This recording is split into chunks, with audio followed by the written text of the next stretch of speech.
Okay, welcome back, everybody. This is Unit 10 Review B. This is, again, hypothesis testing in uh, confidence intervals to make decisions, like say one thing is better than the other. Okay, so the first thing that we need to do in this problem is develop our difference between these lists. So that would be x1 minus x2. And then we also need to get the average of this, which is again going to be the sum of the differences divided by the number of numbers. Calculator speak, how I do this is I first find this difference by taking list 1 minus list 2 in my calculator. Okay, that will develop a list. I'm going to take that list answer and store it as list 3. So that'll be my difference. Now that I have that difference, then I can go ahead and find the average, which is going to be the sum of that difference, so the sum of list 3. I'm going to take that and divide by the number of numbers. In this case, that happens to be 12. And then I'm going to store that as the letter A for average. So when I'm all said and done with this couple steps, what I will have in my calculator, okay, I'm going to first set up x1 as list 1. I'm going to set up x2 as list 2. I'm going to get the difference, that's going to be list 3. And then I'm going to get d bar, which I'm going to say is the letter A for average. So let's go ahead and set that up and start knocking these out.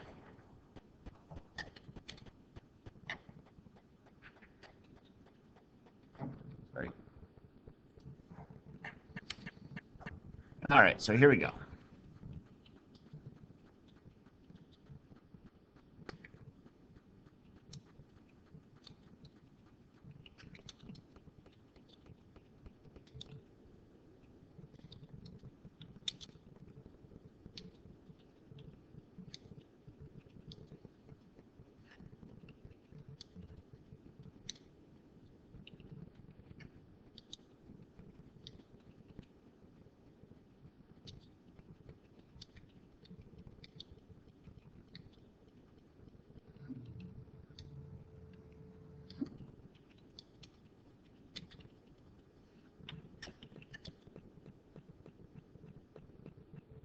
Oh, made a severe mistake.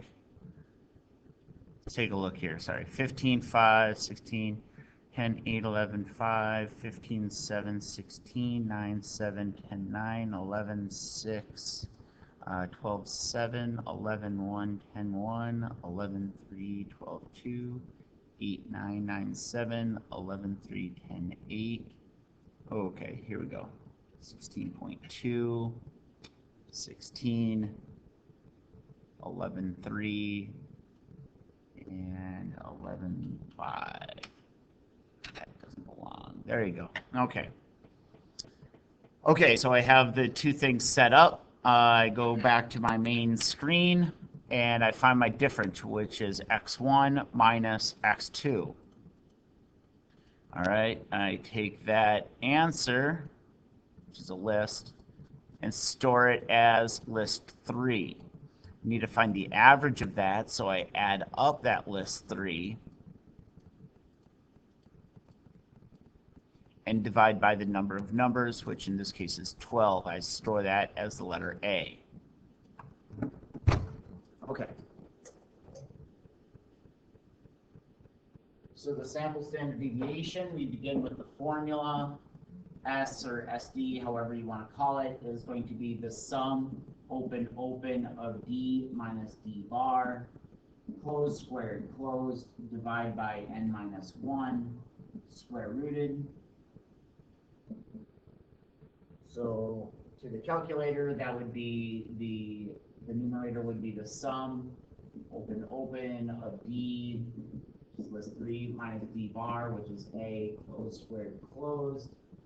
Okay, we need to take that and divide by n minus 1, which is going to be 11. Square root that answer. and that is your standard deviation. We are going to store that as the letter S.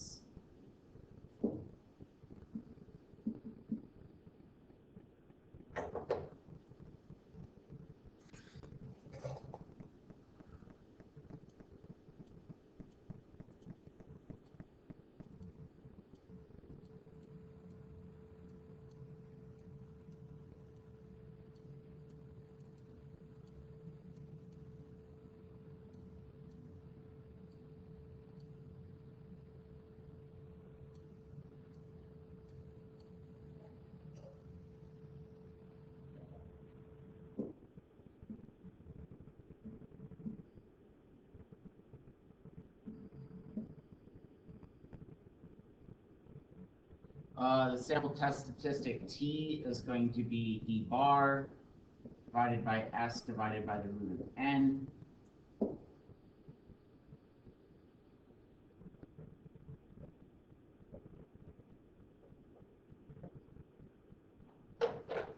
I don't need to store that into the calculator. We're not using it for any future calculation. It's just decision making.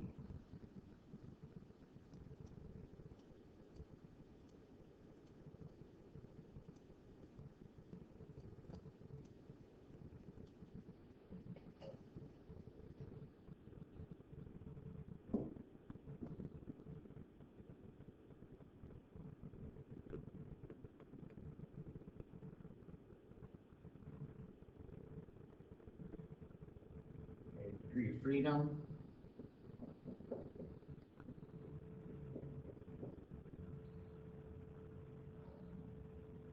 Okay, so here we need to find our p-value.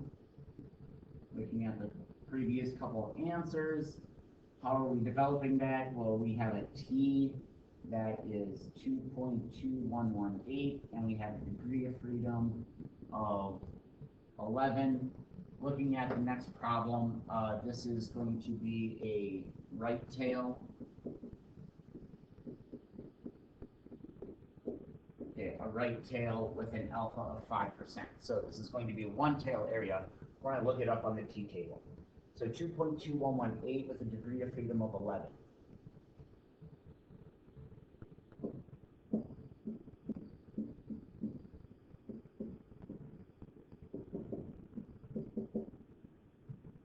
So again, make sure that is on the t-table. So we have the degree of freedom of 11, looking for 2.2118, just a little bit below that one. One tail is going to imply 0.05 to 0.025.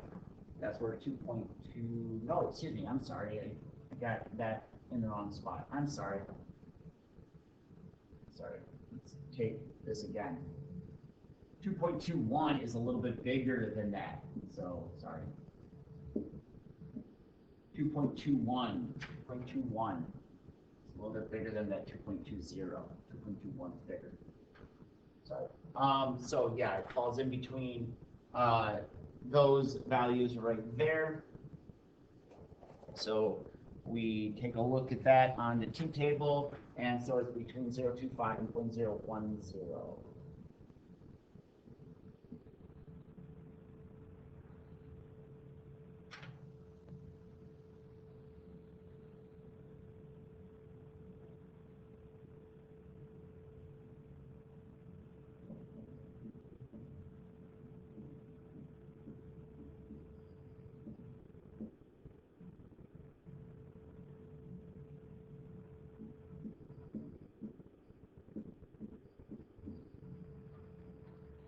Okay, so we know that this is a right tail with an alpha of 5%.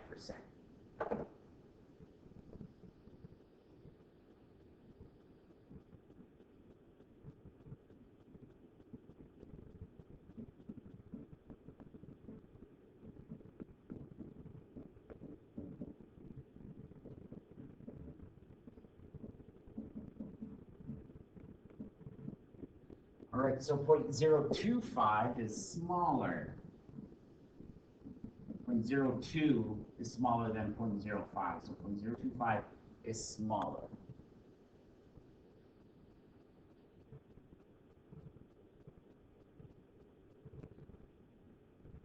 Okay. Three different things that we need to do here. One, we draw a comparison to the p-value to the alpha.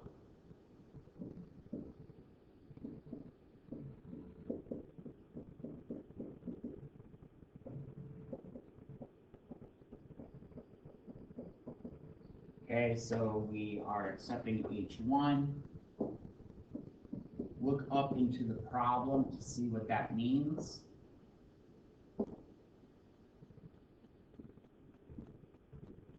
Mu of D is the same thing as saying x1 minus x2. So x1 is greater than x2. And so we are talking about bigger plant growth. So plant growth with fertilizer and without fertilizer.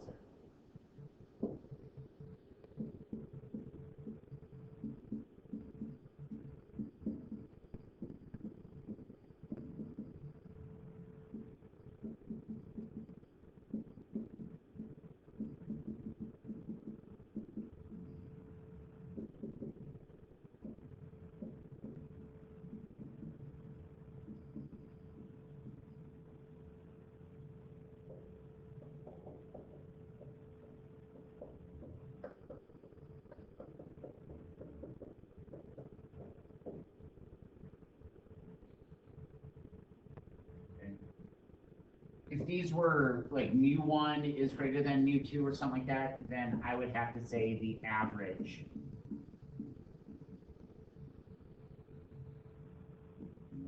Again, the average. If those were mu's. If they were p's, I would have to say the probability.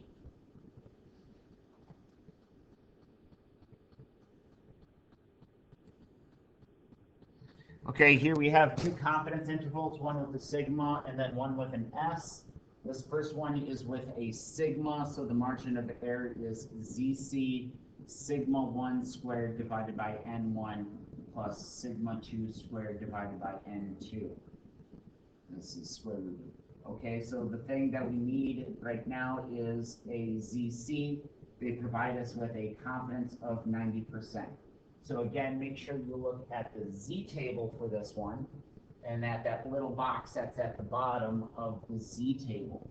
And 90% implies a ZC of 1.645.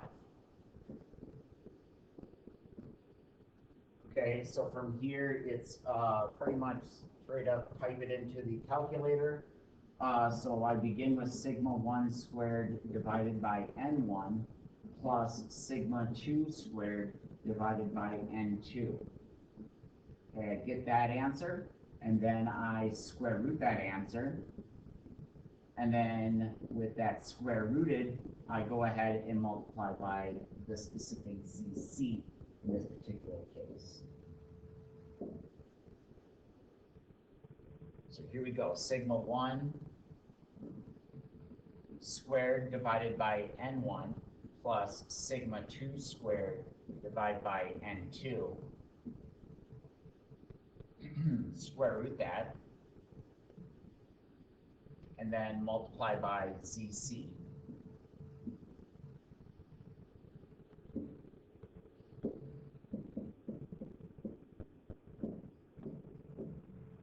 Okay, confidence interval in this particular case is x bar 1 minus x bar 2 minus E is less than mu1 minus mu2, which is less than x bar 1 minus x bar 2 plus E.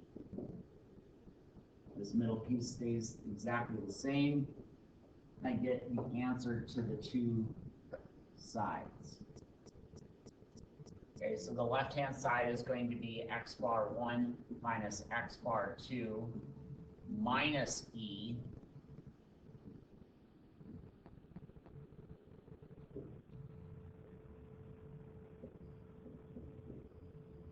And the right-hand side is the x bar 1 minus x bar 2 plus E.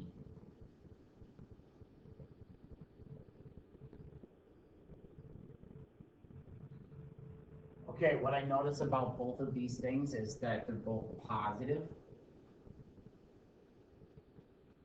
Since they're both positive, that means mu1 minus mu2 is greater than 0. So that implies that mu1 is greater than mu2. So the average of 1 is greater than the average of 2. What I use to describe my averages is this x bar. So this would be hours of life. So here we go.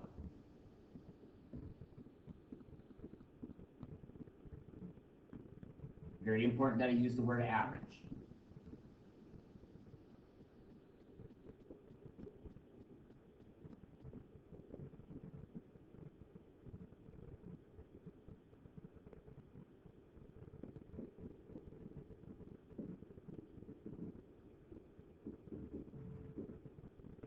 So the average of 1 is greater than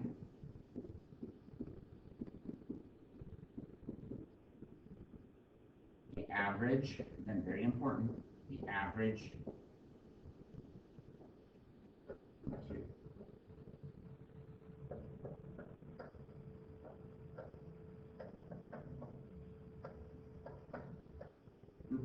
B.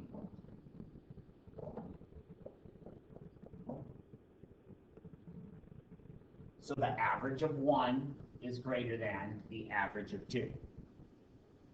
In problem number 1, I didn't have to use the word average because in problem number 1, it was x1 is greater than x2. So I didn't have to use the word average. However, if you're dealing with mu's, then yes, you have to use the word average. All right, here we have s's as our standard deviation. So the margin of error changes just a little bit with TC of S1 squared divided by N1 plus S2 squared divided by N2. That bit is square rooted. Okay. To get the TC, you need two pieces of information. One, you need a confidence. And here they provide us with a confidence of 90%. And we also need to get a degree of freedom, which is N minus 1. To get that, what we do is we choose the smaller of the two n's. So the n of 8 is smaller, and thus the degree of freedom is going to be 7. Now we go ahead and take a look at the t-table with a confidence of 90% and a degree of freedom of 7.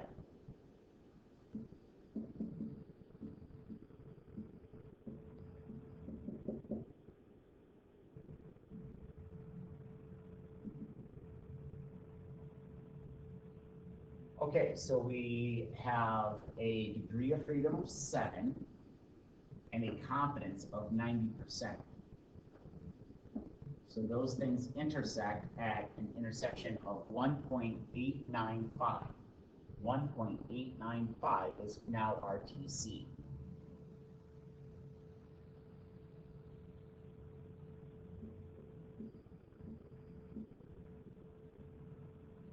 Okay.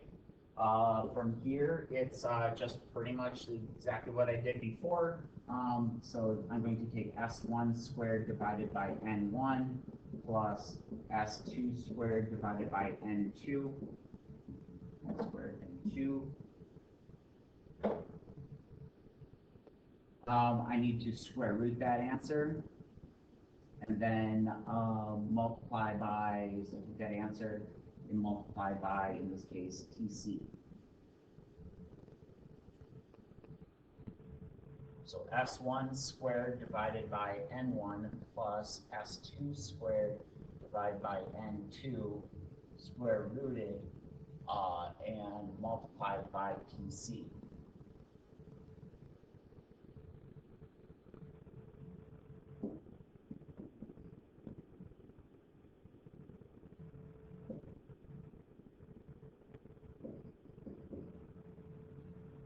So we now construct our confidence interval, which is the exact same thing as before, which is x bar 1 minus x bar 2 minus e, which is less than mu1 minus mu2, which is less than x bar 1 minus x bar 2 plus e. So this middle piece stays the same, mu1 minus mu2, and I go ahead and get the two answers to the two sides.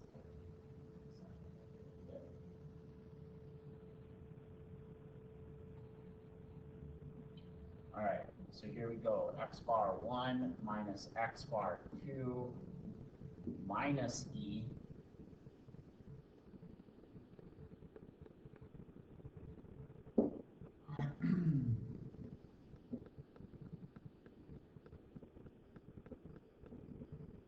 and X bar 1 minus X bar 2 plus E.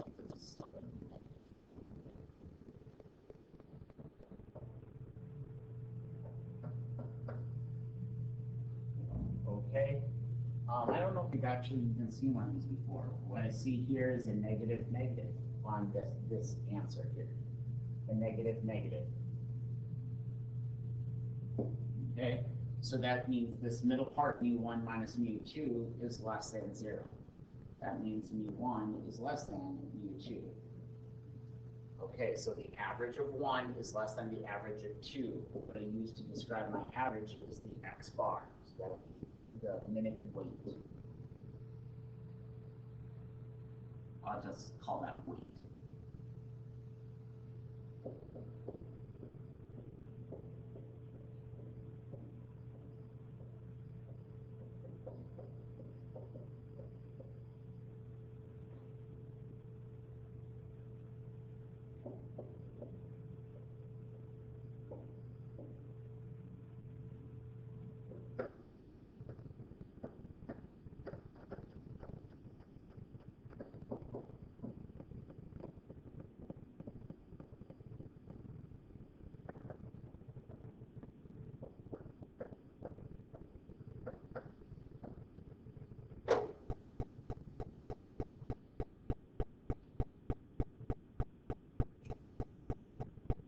Drug A, you have to wait less time for your headache relief.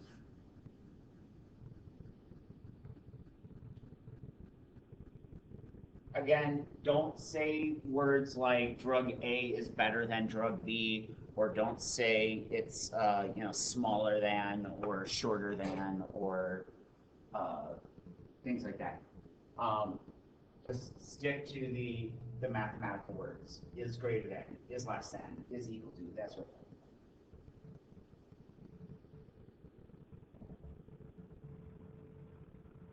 thing. Okay, now we are dealing with probabilities. We begin with a confidence interval of probabilities. The first thing that we need to do is we need to find these probabilities of these hats, which are the small probabilities. So for instance, p hat 1 would be r1 divided by n1. And then a q hat is going to be 1 minus p hat. So for the 1, that'd be 79 divided by 93.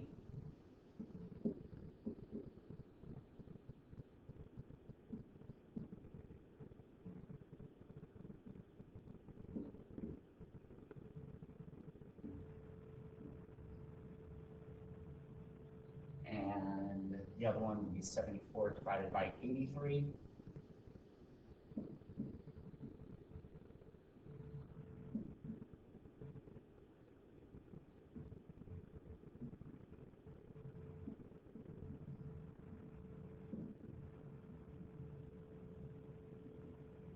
Okay, the first thing that they want us to do is find the margin of error for this.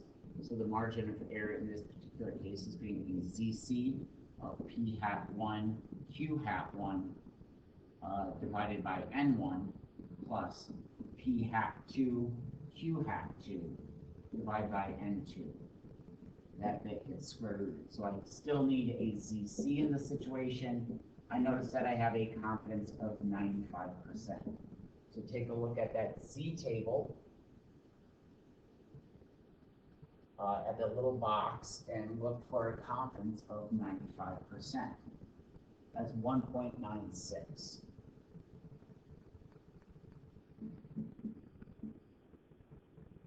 Okay. So putting this all together, I need to get the inside of this. This is going to be p hat 1 times q hat 1 divided by n1 plus p hat 2 times q hat 2 divided by n2. Okay, that'll be the inside portion. You have to square root that answer. Okay, that would be square root, and then I multiply by ZC. And that will get you your margin of error. So let's go ahead and do that. So we got P hat 1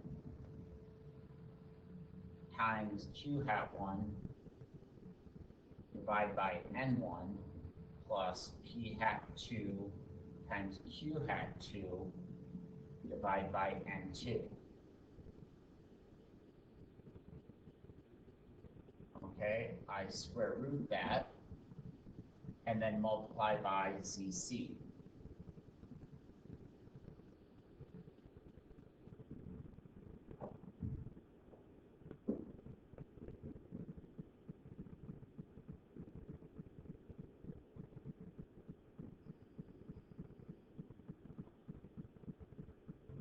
Okay, so now we need to establish a confidence interval for this. So the confidence interval as far as probabilities are concerned is P hat 1 minus P hat 2 minus E, which is less than P1 minus P2, which is less than P hat 1 minus P hat 2 plus E.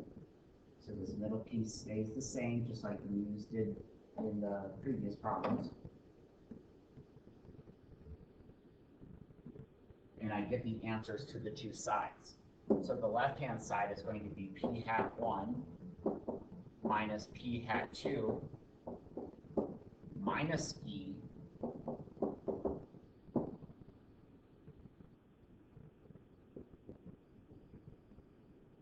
and then the right-hand side is P hat 1 minus P hat 2 plus E.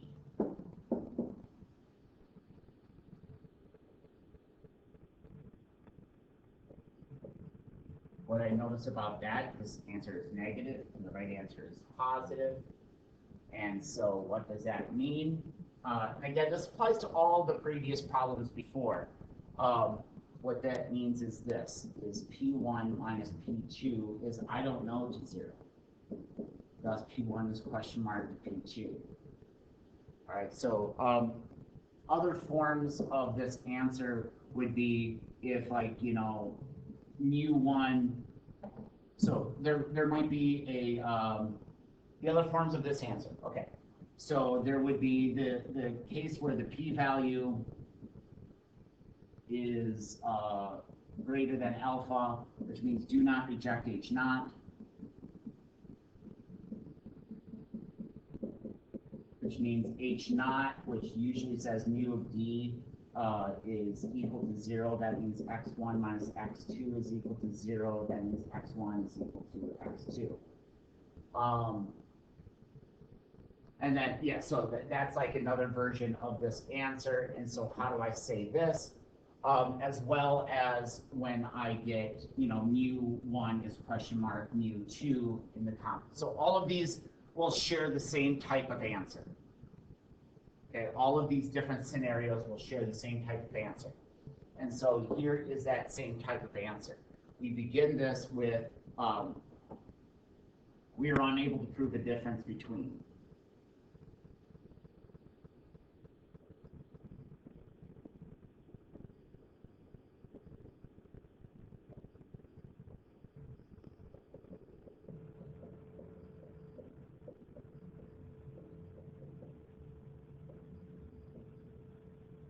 Okay, here is where you fill in, is this a P, is this a mu, or is this an X? In this particular problem, this happens to be a P, so this is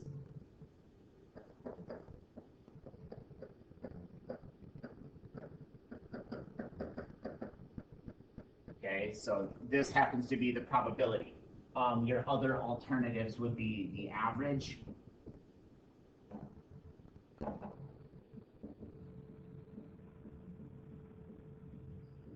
And then if it's an X, you don't say anything. You start into the description of what it is. Okay, what do I use to describe these probabilities? I use R, so these are accurate results.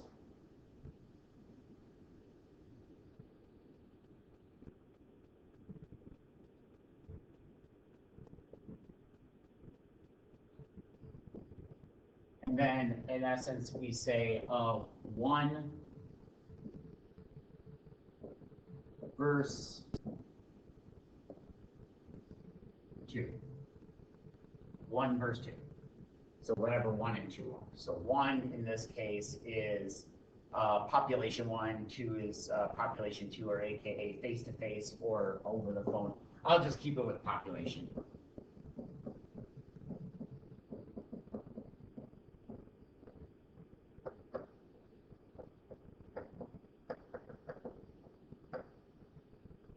So we're unable to prove a difference between the probability of accurate results from population 1 versus population 2, aka face-to-face interviews versus over the phone interviews.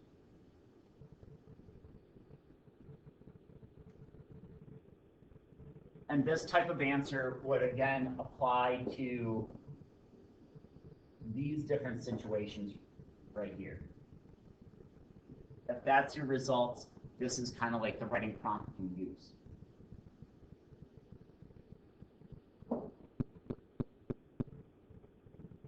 Okay, last but not least, we have a hypothesis test with probabilities. So again, we begin with the p-hats and stuff like that. So again, p-hat1 would be r1 divided by n1. We don't need any q-hats, so I'm not really going to get into it. So here we go. We got 160 divided by 723.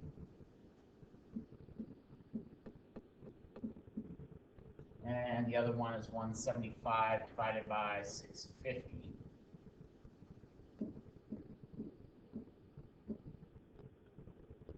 All right. First question is asking for a p-bar and a q-bar. P-bar is r1 plus r2 divided by n1 plus n2. Okay, so in my calculator, what I do is I go r1 plus r2 in its own parentheses, and then divide by n1 plus n2 in its own parentheses. That's what I do. And so that would be 160 plus 175 divided by 723 plus 650. So P bar is 2440. Right? And then Q bar is 1 minus P bar. And so go ahead and subtract that. And that is going to be 7560.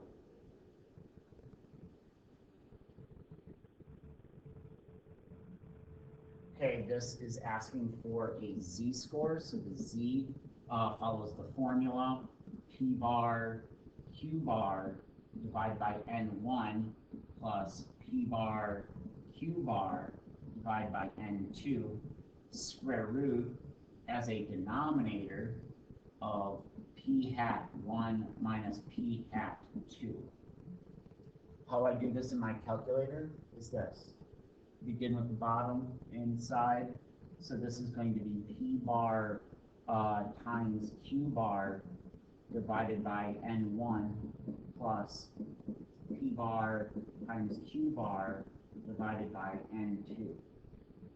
I square root that answer, and that's going to be the denominator.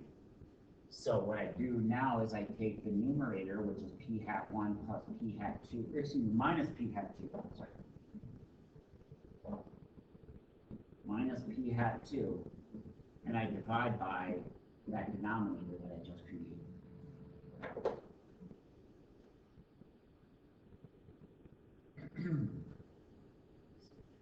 Scroll up so I can see the P hats. Here we go. So we have P bar times Q bar divided by N1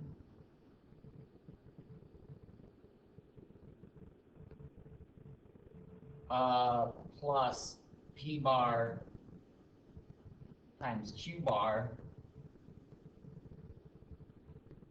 divided by N2. Okay, so I have that inside, so I square root that. That is my denominator. So I need to take the top, the numerator, divide by the denominator. And that is z squared, so I round to 2.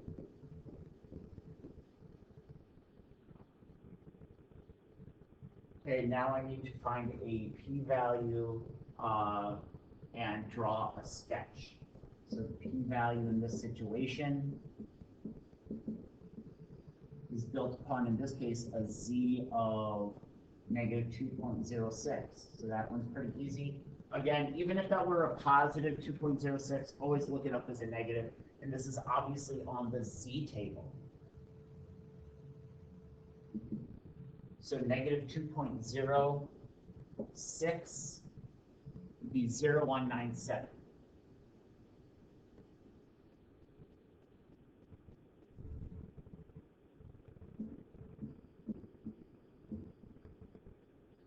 Okay, this is a left tail with a significance of 5%.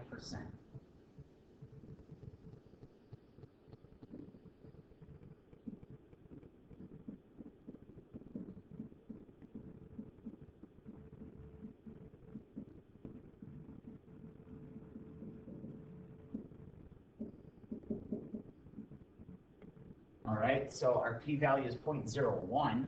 0.01 is smaller.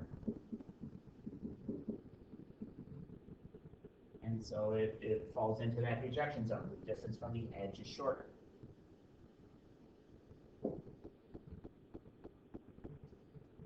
So what I see here is that the p-value is less than my alpha. That means reject H0 and accept H1. That means we are taking H1.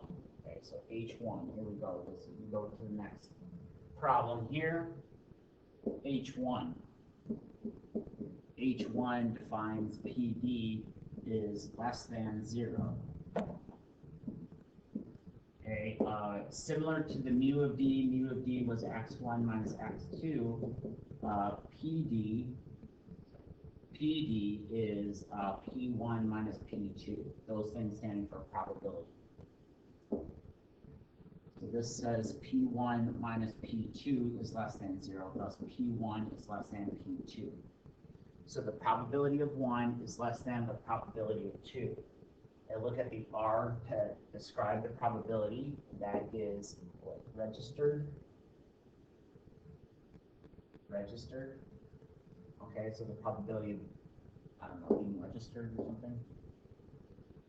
I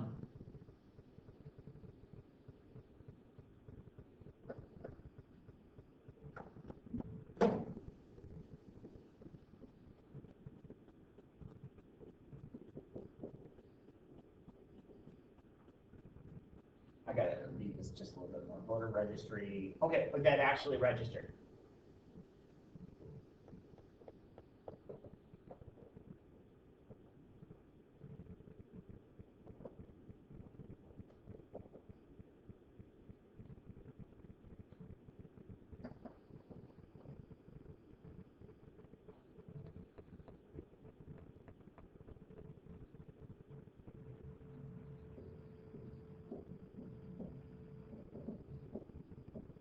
So the probability of 1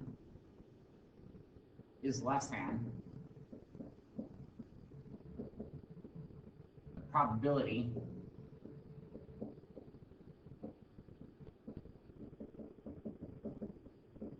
from 2. 2 being what? With a reminder.